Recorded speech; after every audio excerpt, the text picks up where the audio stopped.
Cleaning.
Good afternoon, my dear viewers.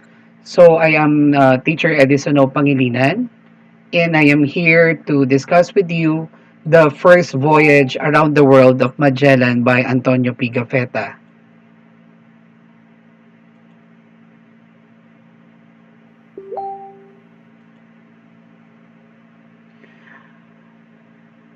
For this session, you are going to identify the key persons in the first voyage around the world by Magellan. Also, you're going to interpret the first-hand observations of Antonio Pigafetta in his travelogue. You will be able to create an analysis of Pigafetta's travelogue and appreciate the examination of primary sources like the travelogue of Antonio Pigafetta. Before I start the discussion with the first voyage of Magellan across the globe by Antonio Pigafetta, I would like you to answer these questions. If you are watching, you may comment on the questions that I am going to raise. No? So the first is, how far have you traveled? Have you made an account of your travel? What have you written in your account? Is there a difference in your account and your actual experience? If I will be the one to answer these questions, then I could share with you when I have traveled Singapore. The only problem is that when I have had this travel in Singapore, I haven't been able to make an account. I haven't written anything about my experience. Probably it's because I really wanted the time to just enjoy the scenic spots around the place, and I really wanted to enjoy the moments with my colleagues. So therefore, I could say now that I could not really differentiate my actual experience with what I have written, because obviously I haven't written anything.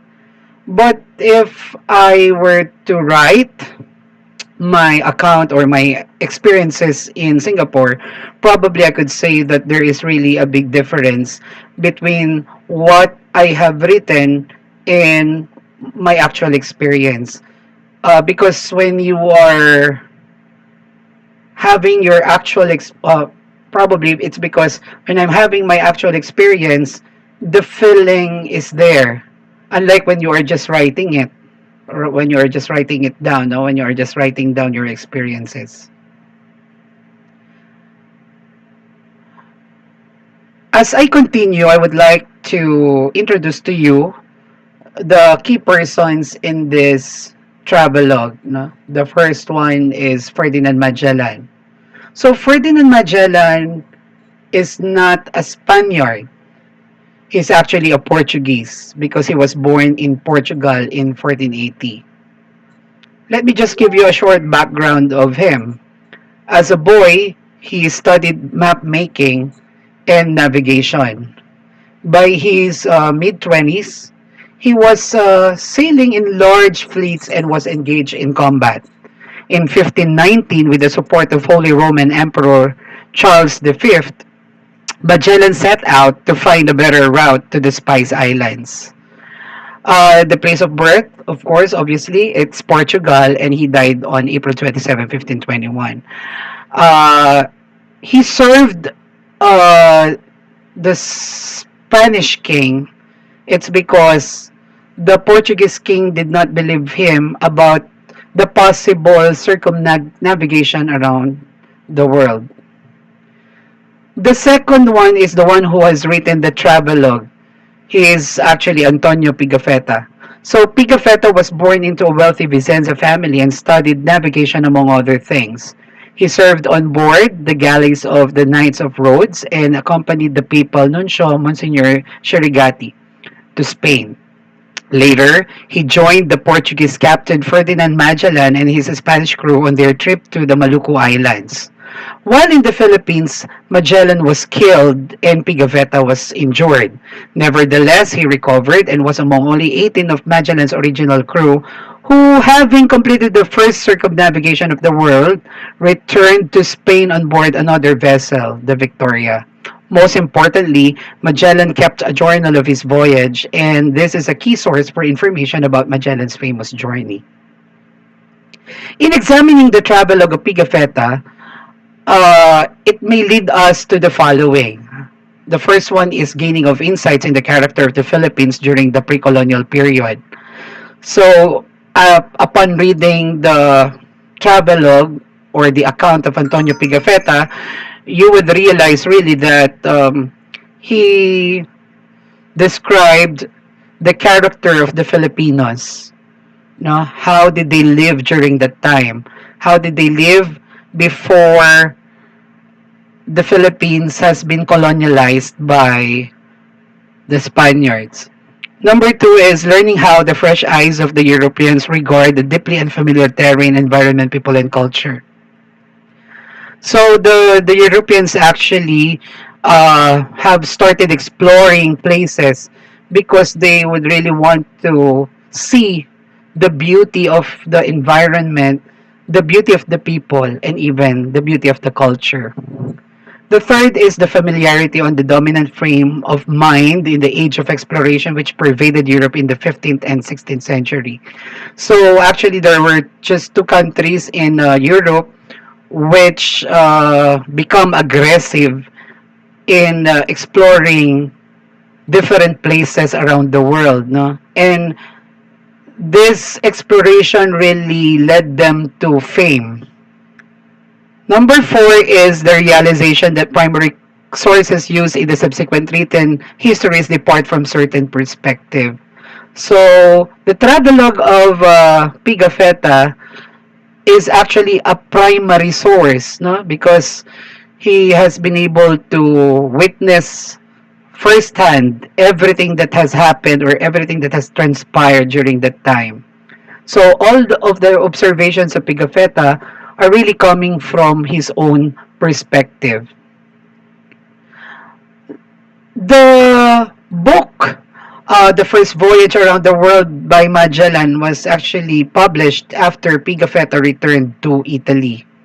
So let us now have the different first-hand observations of Pigafetta in his travelogue.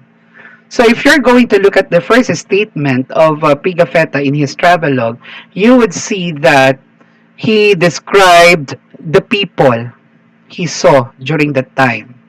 For him, the people have no arms but use sticks, which have a fish bone at the end. They are poor but ingenious and great thieves. And for the sake of that, we called these three islands the Ladrone Islands.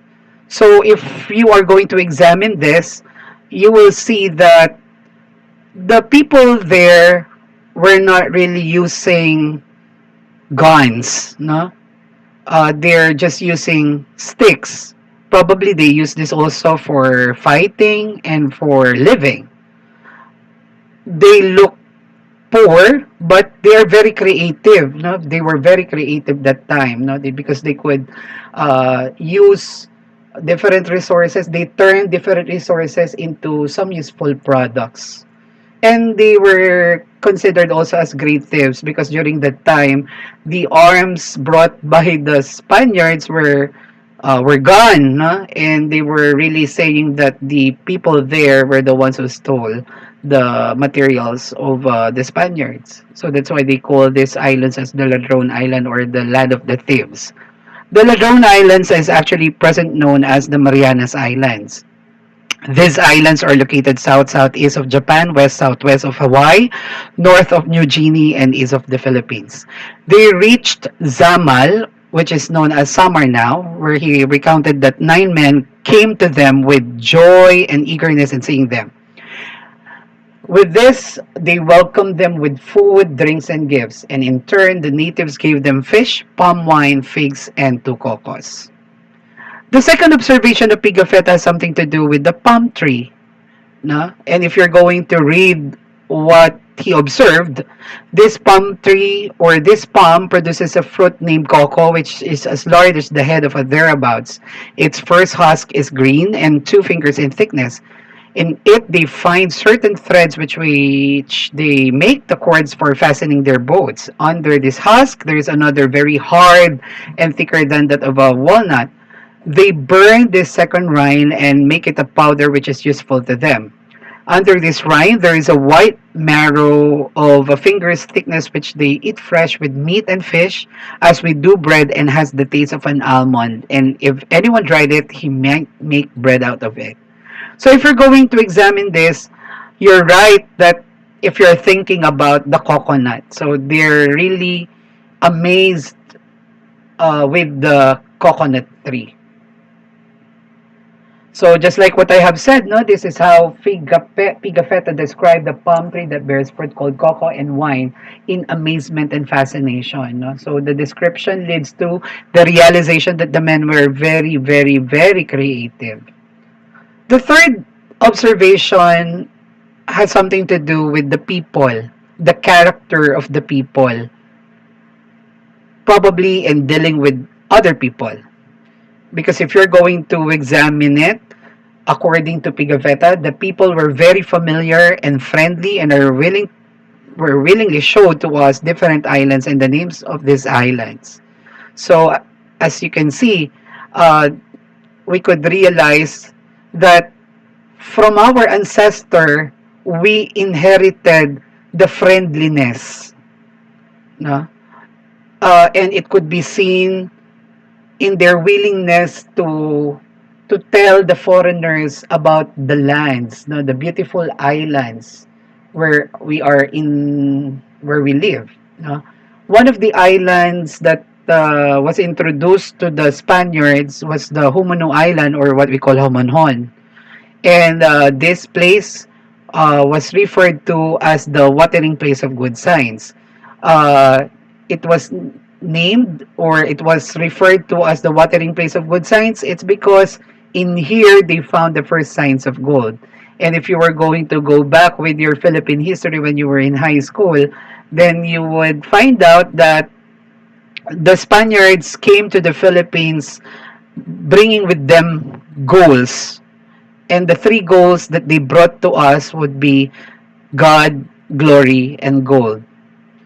The cluster of islands, including the Humano Island, was given name as the archipelago of St. Lazarus. Now, I will not be spilling with you why these islands were named as Archipelago of St. Lazarus. I want you to search about it instead. In the fourth observation of Pigafetta in his travelogue, he talked about how friendly Filipinos and Spaniards, how did they start befriending each other. So try to look at the statement of Pigafetta. We saw two balanghay or balangay, no? And we know that this balangay is actually a boat, no? From which the name barangay uh, began, no? And this balangay is full of people from Mazawa. The leader then sent his men to the ship of Magellan and they exchanged gifts. So you could see that they are really what? Welcoming. No? The Spaniards are welcoming. The Filipinos as well are welcoming. And this could be manifested through the exchange of gifts. The king offered bar of gold, chest of ginger, food in China ware, while Magellan offered robes in Turkish fashion, red cup, knives, and mirrors. Magellan that time also boasted about his men in armor. And through the fascination of the king, he offered so much gifts to the people. In return, Magellan shared the charts and maps with the king that helped them found the islands. For the fifth first-hand observation of Pigafetta in his travelogue, you would see that Pigafetta was really impressed about how people look. Because if you're going to read the travelogue, the king in that island is the most handsome of all the men he saw. He was adorned with silk and gold accessories like a golden dagger, which he carried with him in a wooden polished sheet. And he was referring to Raha Kulambu, the king of Zuluan and Calagan. So, uh, we should not be surprised about it. No, we should not be surprised about how we look. We are handsome and we are beautiful. It's because our ancestors as well are beautiful and handsome. The sixth first-hand observation of Pigafetta in his travelogue has something to do with Christianity, no? An event that signals Christianity. Try to examine the statement. When the offertory of the Mass came, the two kings went to kiss the cross like us, but they offered nothing, and at the elevation of the body of our Lord, they were kneeling like us and adored our Lord with joined hands. So, since the Filipinos were welcoming that time, uh, even the Spaniard, or even they did not know yet, no, about Christianity, they attended the mass which was celebrated by the Spaniards. And this were attended actually by the two kings, no, Raha Kulambu and Raha Shagu. And as you can see, they did offer nothing. It's because prior to the mass, they actually ordered their men to kill pigs to be offered. So during the mass, they did not offer anything anymore. But even they did not offer anything, they showed respect by kneeling like the Spaniards. Now, it was also noted by Pigafetta that the Spaniards were really planting cross, nail, and crowns. This is because these are the signs of the Emperor of Magellan, and the order was wherever he goes, he should plant cross, nail, and crown. That's why in Cebu, you would see the cross of Magellan. The seventh observation of Pigafetta has something to do with an event that shows friendship. No? As we read, then the king said that he was content, and as a greater sign of affection, he sent him a little of his blood from his right arm and wished he should do the like.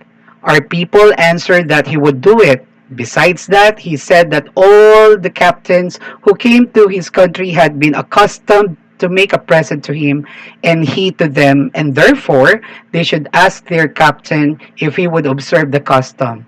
Our people said that he would, but as the king wished to keep up the custom, let him begin and make a present, and then the captain would do his duty.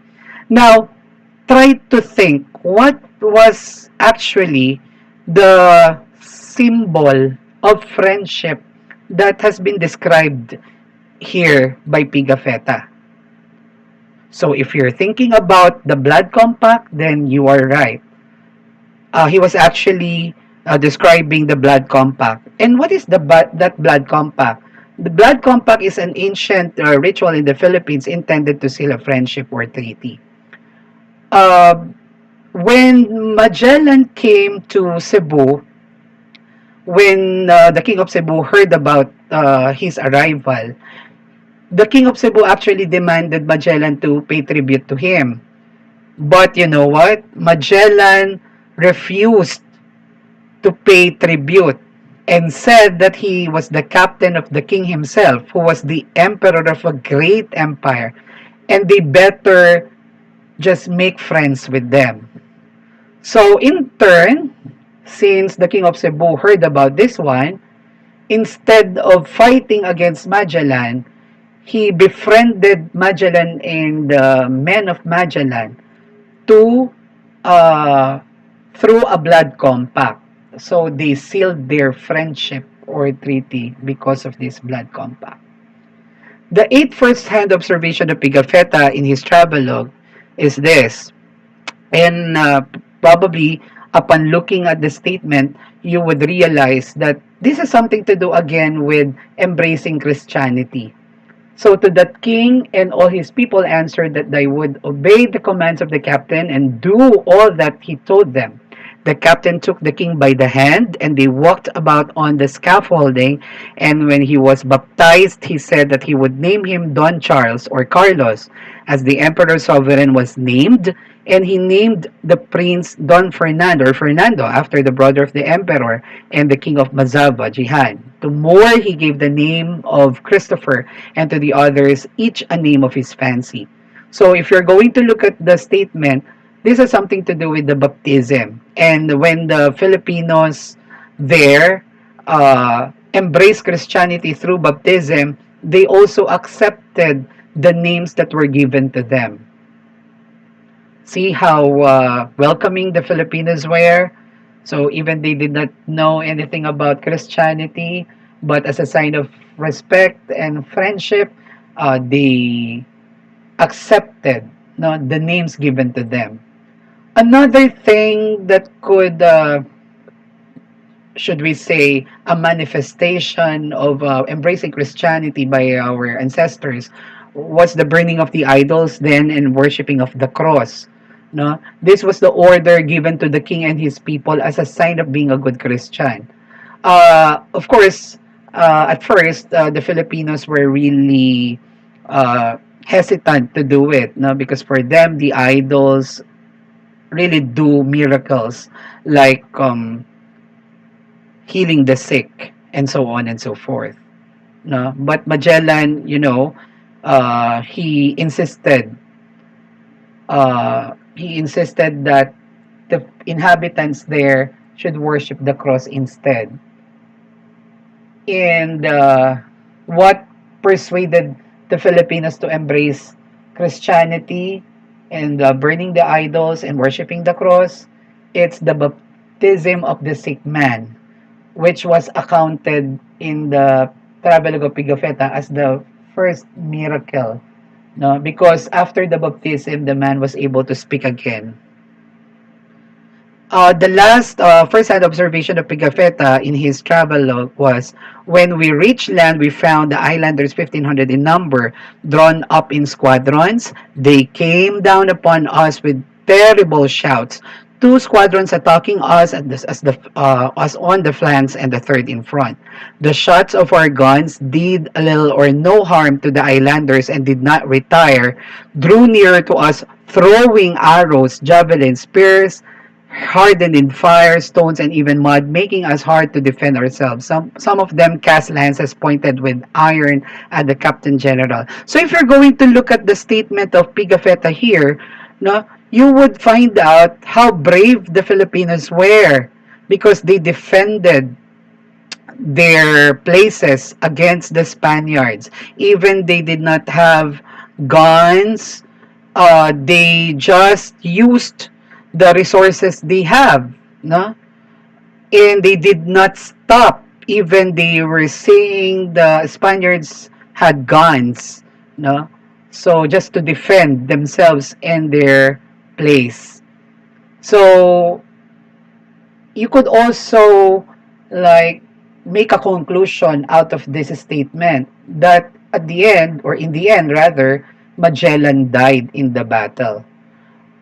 But there is a saddening part in here, no, in the Battle of Mactan between Magellan and his men and Lapu-Lapu and his men, no, because the King of Cebu sided with the Spaniards. How? The King of Cebu offered help to Magellan. But Magellan, because he was really boastful then, he refused, no, and he instead instructed the King of Cebu to stay in the Balangay to watch them fight. But unfortunately, Magellan died in the battle. Another incident that saddened me here is that the King of Cebu offered the people of Mactan gifts of any value and amount in exchange of Magellan's body. But of course, Lapu-Lapu did not like that. He refused because for him and for his men, Magellan's body was a memento of the victory of the people of Mactan. And after the death of Magellan, he was replaced by a new captain elected by his men, and this was Duarte Barbosa. Uh, on the part of the Spaniards, probably they would also be sad about this event, no? When Henry, the slave and interpreter of Magellan, betrayed, no, the latter and his men. He actually sided with the King of Cebu and killed the 24 Spaniards. And another thing is that Juan Serrano, who was also a Spaniard, he was captivated by the people in Cebu, and he was not given ransom. No? The Spaniards did not give ransom to the people of Cebu, which Juan Serrano actually expected that he would be given ransom by the Spaniards, but he was abandoned by his people in Cebu. So actually, that ends our discussion. Uh, you could now realize that accounting the different experiences as you travel or whatever that is happening in your life, you really have to start making a journal or writing a journal, because when you write a journal, you would be able to bring back the time, no? You could see that your life is filled of memories, and you can go back with these memories. And of course, when you go back with your memories, you could learn something out of it. So I just hope that you were able to learn a lot with this discussion that we have for this afternoon. So see you next time. Thank you.